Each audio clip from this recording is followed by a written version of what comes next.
Buen día, mi querido Juan. El sabio británico Arthur C. Clarke, autor de varias obras memorables de ciencia ficción y de brillantes textos de divulgación científica, propuso 3 leyes sobre el avance de la ciencia. La primera ley: cuando un científico eminente y anciano afirma que algo es posible, es casi seguro que tiene razón. Cuando afirma que algo es imposible, muy probablemente está equivocado. La segunda: la única manera de descubrir los límites de lo posible es aventurarse un poco más allá, hacia lo imposible. La tercera: cualquier tecnología lo suficientemente avanzada es indistinguible de la magia. Juan, estas 3 leyes establecidas por Arthur C. Clarke son de sentido común y están avaladas por múltiples casos históricos. Para muestra, te cito un caso.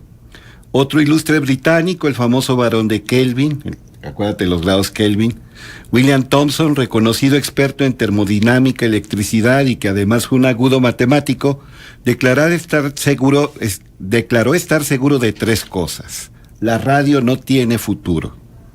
Los rayos X resultarán una farsa y las máquinas voladoras más pesadas que el aire son imposibles. Se equivocó en todo, ¿eh? Que la tecnología nos pone al alcance aparatos que podrían considerarse como mágicos es innegable. El teléfono celular, con sus numerosas aplicaciones, constituye un ejemplo de artilugio con posibilidades que parecen sobrenaturales. Los jóvenes actuales nacieron en un mundo tecnificado y por eso ya no se asombran con los inventos que día tras día se suceden a un ritmo vertiginoso. Ese no es el caso de quienes, como un servidor, ya peinamos canas y tenemos abundantes líneas de expresión. Compartiré algunas experiencias del pasmo que provocaron en mí algunas irrupciones tecnológicas en mis mocedades. Fíjate, mi padre compró en los años 60 un televisor RCA, elegante, empotrado en madera. Su imagen era colores y, por supuesto, su sonido estereofónico. Lo que me pareció casi cosa del diablo es que aquel aparato se accionara con un control remoto inalámbrico. Tú me vas a decir, ¿control remoto inalámbrico? Yo sé, Juan, que esa es una frase que parece un pleonasmo, pero en aquella época no lo era. Ya se empleaban controles disque remotos, pero estos estaban unidos a los televisores por cables de 2 metros. Así que un control sin cables nos hacía sentir que la telequinesis era factible. A principios de los 90, Juan, hice uso de un invento más sencillo, pero que apareció justo cuando lo requería. Fíjate que de lunes a viernes, cada tarde, alguien llamaba por teléfono a la casa, decía un par de frases incoherentes y de inmediato colgaba. Eso era todo. Jamás injurió ni empleó lenguaje altisonante, pero sí resultaba molesto. Fue una situación que duró meses. Los burócratas de Teléfonos de México no quisieron ayudar. Cuando aparecieron los aparatos identificadores de llamadas, adquirí uno. Entonces me percaté que la llamada provenía de Ciudad Lerdo. Busqué pacientemente el número y apunté la dirección. Acudí a la misma y confirmé mi sospecha. Quien llamaba cada tarde era un jovencito que padecía oligofrenia. Pude hablar con su madre, quien me dijo que su hijo se había aprovechado que ella trabajaba entre semana para usar el teléfono. Aquel infortunado chico jamás volvió a llamar, hasta lo echamos de menos. Una incómoda situación que había durado meses se resolvió en unas horas con una ayuda de un aparatito que parecía sobrenatural. En la toma de posesión del presidente Salinas de Gortari, este prometió que pronto habría telefonía celular en México. Eso fue en 1988, el 1 de diciembre. En 1991, en una excursión con grupos de un exclusivo instituto, una alumna me pidió permiso para usar el teléfono que le acababan de regalar. Quienes entonces lo vimos, en 1991, quedamos tan asombrados como si hubiésemos visto un platillo volador. Los celulares eran rarísimos y estaban fuera del alcance de casi toda la población. Yo estudié simultáneamente 2 licenciaturas y en ambas tomé clases de computación y la verdad obtuve las notas más altas. No obstante, mi querido Juan, jamás empleé una computadora ni siquiera sabía aprenderla. 15 años después, en otro colegio, un colegio bilingüe, el de más prestigio en la región, que entonces yo trabajaba ahí, obligó a todos los profesores a reportar calificaciones en una plataforma de internet. Eso nos generó mucha ansiedad. Tengo muy presente que algunos profesores estadounidenses prefirieron pagar para que alguien más hiciese el trabajo que les correspondía. La tecnología parecía cosa del demonio. Las cosas han cambiado, y han cambiado mucho. Parece que cambiaron por arte de magia, pero siguiendo a Arthur C. Clarke. Para decirlo mejor, digamos que cambiaron por arte de tecnología. Entonces, esas son las irrupciones de la tecnología en la vida de personas que no pertenecemos a las últimas generaciones, cómo causaron pasmos. Yo les platico a mis alumnos que me sorprendí cuando vi por primera vez funcionar un fax. Me pidieron que me comunicara a otra ciudad de una red de colegios donde trabajaba en aquella época y pidiera cierto documento y me dijeron que me lo iban a mandar. Yo pensé que por un servicio de mensajería y me pidieron, ¿ese es el número de fax? ¿Qué? ¿Que si es el número de fax? No sé, pues deje pruebo. Y de repente sale ahí donde estaba yo el documento que estaba solicitando. Dije, esto es brujería, magia, hechicería, ¿qué será?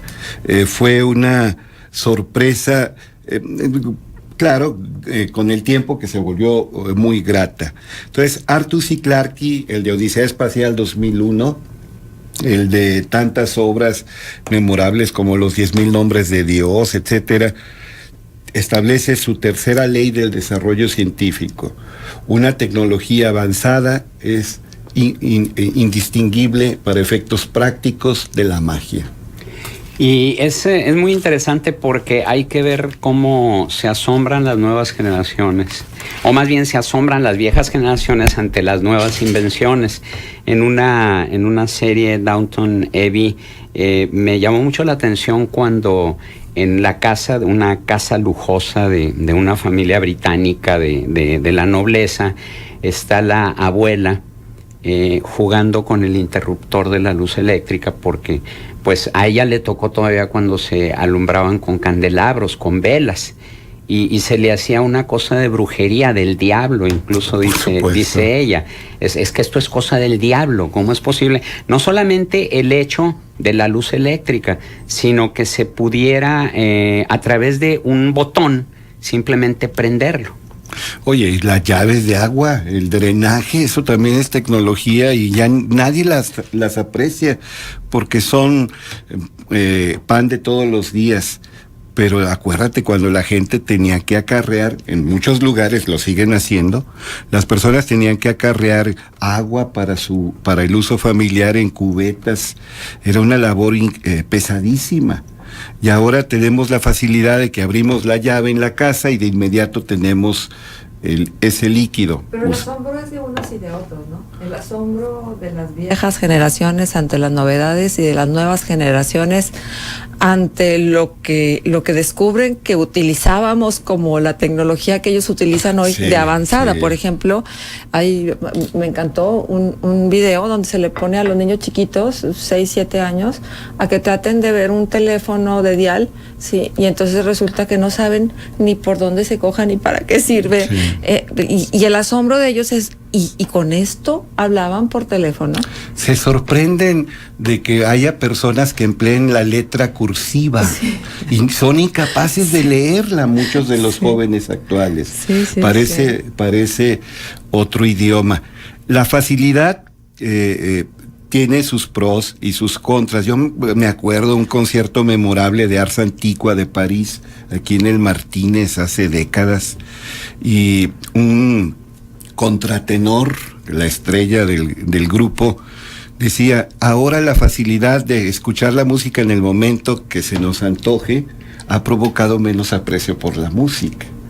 Antes era un momento para celebrar, poder escuchar, por ejemplo, una murga, un grupo callejero, o que llegaba un músico ya con cierto reconocimiento a una aldea, a un pueblo. se suspendía todo por escuchar aquello y era un instante mágico.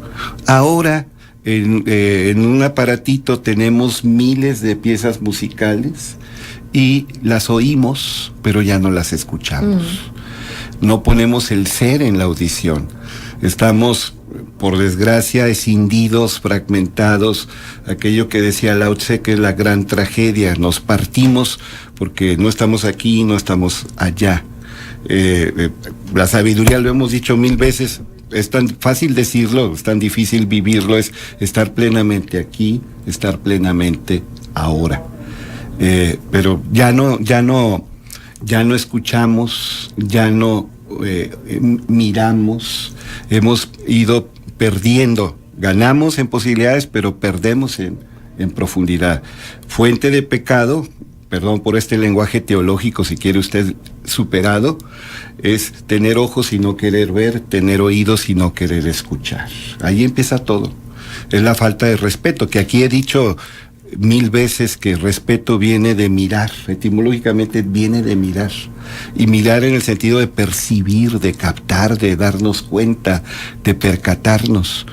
Entonces, solamente tenemos respeto cuando realmente apreciamos. Eso lleva a la empatía, ponernos en los zapatos de otro, empezar a vivir lo que otro está viviendo. Se comunica a través de Facebook Alma Rosa Pérez y dice: el sábado, en el contexto del texto, oí que el maestro Álvarez Mesta mencionó al escritor, traductor, melómano, etcétera, el sabio Ernesto de la Peña. Me gustaría que en el contexto del texto le dedicara un... Sí, tenga la certeza que lo vamos a hacer, y lo vamos a hacer con mucho gusto. Mire, el Instituto Mexicano de la Radio tiene una estación que se llama Opus 94.5, que a los melómanos o melópatas, como una amiga me dice, nos gusta mucho escuchar, porque no solamente son conciertos maravillosos, sino la explicación de gente que sabe mucho de música, haciéndonos reparar en algunos detalles de las piezas espléndidas que escuchamos. Había un programa maravilloso, La Música de los Dioses, del wagneriano Ernesto de la Peña. Él era filólogo, era una persona políglota, entendía 33 lenguas, hablaba con fluidez una docena, vivió como traductor.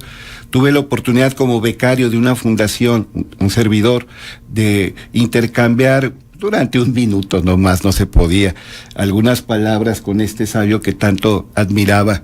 Me acuerdo que me lo encuentro en la Ciudad de México, iba yo en compañía de otros profesores a un evento académico, es Ernesto de la Peña, y no sabían quién era Ernesto de la Peña, como me pasó también en Guanajuato, en el Cervantino, con Irra Mantaki, la mujer de mi adoración, por su cerebro, por su cultura, por su sensibilidad exquisita, y la gente no sabían quiénes eran. Tenemos ojos y no queremos ver, tenemos oídos y no queremos escuchar. No apreciamos lo que tenemos cerca, es la presbicia espiritual, no apreciamos lo que tenemos cerca. Leopoldo también se comunica, Leopoldo Ortega, y dice: a mí lo que me duele de las nuevas generaciones es su pérdida de la capacidad de asombro. Ya nada les asombra, nada les maravilla. ¿Qué podemos hacer nosotros, las viejas generaciones, para despertarles esa vieja capacidad de asombro? Todo es por testimonio y contagio. Si no lo vivimos, no podemos transmitir absolutamente nada. Si tú me platicas de una película que te gustó mucho y veo cómo vibras al platicármela, yo tengo ganas de ver la película. Si me platicas de un restaurante donde los platillos son muy buenos y el servicio es de primera, yo haré lo posible por ir a ese restaurante, pero no por tus palabras, sino veo cómo reaccionas al evocar la experiencia que tú viviste. Entonces, solo se transmite por contagio, nada más. Rollos, o como dicen la gente del centro, ya también aquí, choros,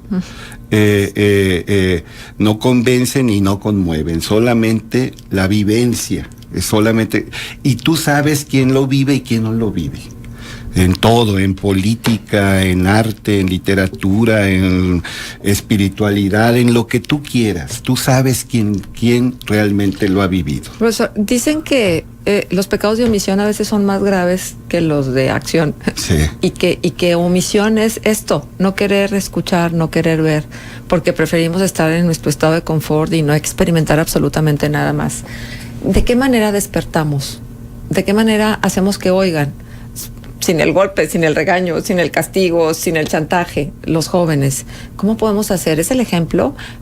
Andrés Manuel López Obrador tiene razón cuando dice, mi ejemplo va a acabar la corrupción. No, por supuesto que no, por supuesto que no. Es la atención de uno mismo en la gente que uno quiere.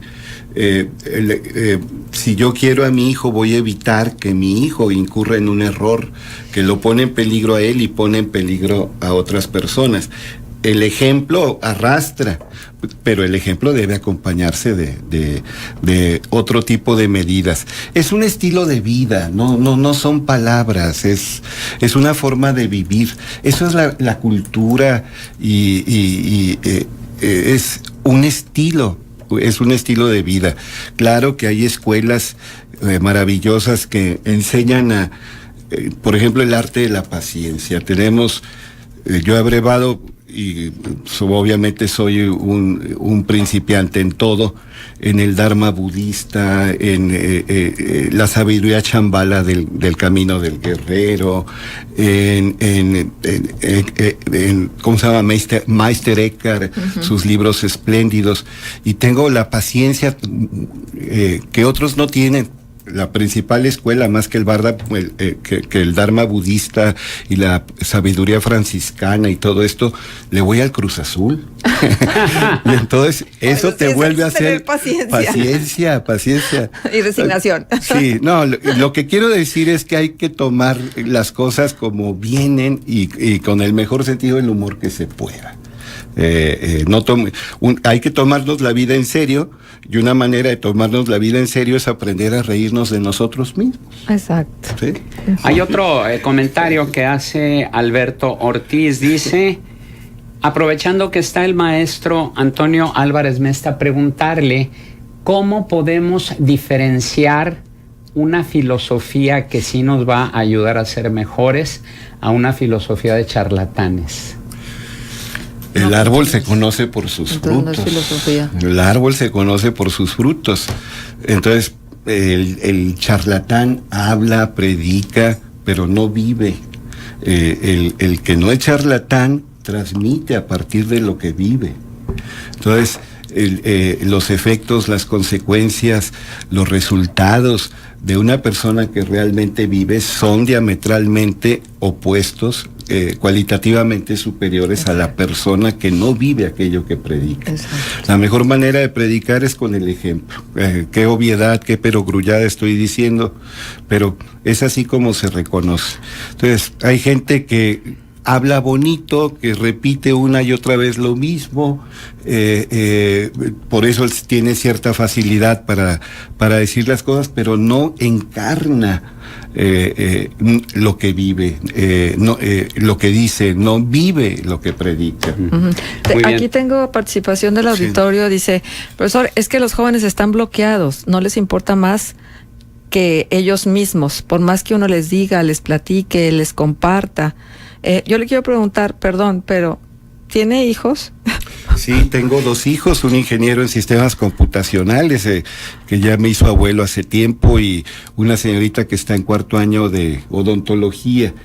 Yo no sería tan tajante.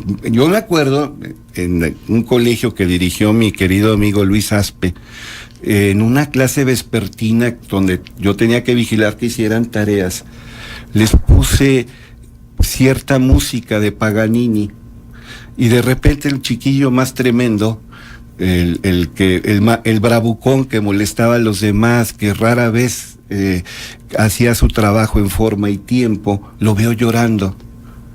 Yo dije, alguien se hartó de los abusos de este alumno y le dio un trancazo, y era mi deber preguntarle, ¿qué te pasó? Y dice, es que es una música tan hermosa. Él era el terror de la escuela nada más digo, Nati, se llamaba Natividad, y alguien quiso reírse cuando él ponderó la música de Paganini, y con una mirada Nati lo controló, y otros muchachos empezaron a apreciar más ese tipo de música, hasta pedían, en aquel entonces no había las facilidades digitales de la actualidad, pedían préstamos de música clásica. Entonces, siempre hay reacciones, no podemos ser tan tajantes, y yo creo que a todos nos llega el momento. A Nati en ese momento le llegó la música de Vivaldi. Maslow decía, primera característica de la buena vida es el sense of wonder, el sentido de maravillarnos. Vuelvo a decir, Platón decía, primera condición para la sabiduría, el Tamautsein, la capacidad de asombro. Y bueno, eso viene a confirmar una vez más que la música calma a las fieras. Sí. ¿Las calma o las Pero inquieta en el mejor música? Sentido de la palabra? ¿Según qué música? Pues sí, también depende, sí. Pues sí. Sí, Woody Allen dice que cuando escucha a Wagner le dan ganas de invadir Polonia. Pero, Pues sí, porque sí. ponles un acid rock o un heavy metal a ver pues si sí. calma alguna fiera. Al Exacto. contrario. La música es hermosa, independientemente de estilos, hay buena música y hay mala música en todos los estilos, géneros y escuelas. Y en ciertos momentos nosotros aprovechamos más cierto tipo de música que sobre otro. Lo mismo pasa con las artes en general. También por WhatsApp se comunica David Rubio y dice, me ganó el comentario de la llave del agua el maestro. Saludos.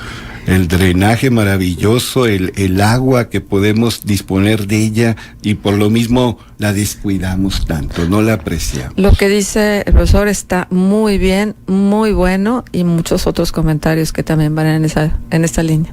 Muy amable, gracias. Un punto de contacto. Antonio.Alvarez-Mestre@hotmail.com. Y tenemos más comentarios de WhatsApp a propósito del tema que abordó Francisco Valdés Pérez Gasga. Este WhatsApp nos dice, las calles, los peatones y las bicis estaban antes. El que llegó después fue el auto. Ese es el que debería adaptarse, no los peatones, calles y bicis. Adaptarse al último que llegó. También por WhatsApp, buen día, ojalá que los ciclistas festejen su día circulando por la ciudad y respetando los semáforos, porque me ha tocado ver que aunque les toque el rojo siguen hasta que pasa todo el contingente. También este otro comentario que tiene que ver con la colaboración precisamente de Francisco, y nos dice Alejandro Ruiz, soy profesionista y me muevo en bicicletas y a mi trabajo y a todos lados. Sobre el comentario de que andamos en sentido contrario, yo lo hago y me paso los altos con precaución como cualquier peatón. Al andar en sentido contrario, uno tiene la certeza de cómo va a actuar el que viene enfrente. Hace unos años un sobrino murió porque lo atropellaron por atrás. Es el comentario de Alejandro Ruiz. 9:05, volvemos. Contextos. El programa líder en la radio hablada en La Laguna.